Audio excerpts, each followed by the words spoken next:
வணக்கம். இன்றைய தலைப்புச் செய்திகள். இந்தியா வந்தது மற்றொரு சுதர்சன சக்கரம். விவாகரத்து வழக்கை நீண்ட காலம் நிலுவையில் வைத்திருப்பதால் எந்த பலனும் இல்லை. சுப்ரீம் கோர்ட் கருத்து. 25 ஆண்டுகள் சிக்காத குற்றவாளியை பிடித்துக் கொடுத்தது AI.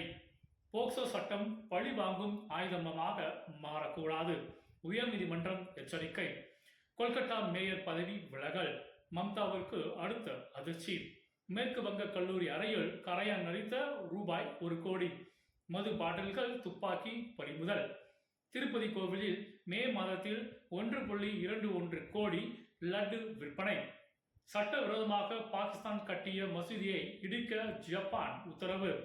இஸ்ரேல் என்ற நாடே இருந்திருக்காது சொல்கிறார் ட்ரம்ப்.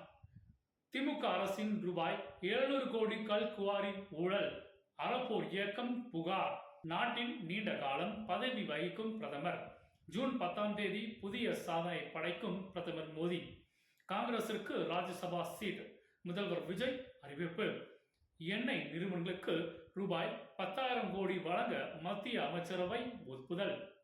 குவைத் விமான நிலையம் மீது ஈரான் தாக்குதல். இந்தியர் உயிரிழப்பு.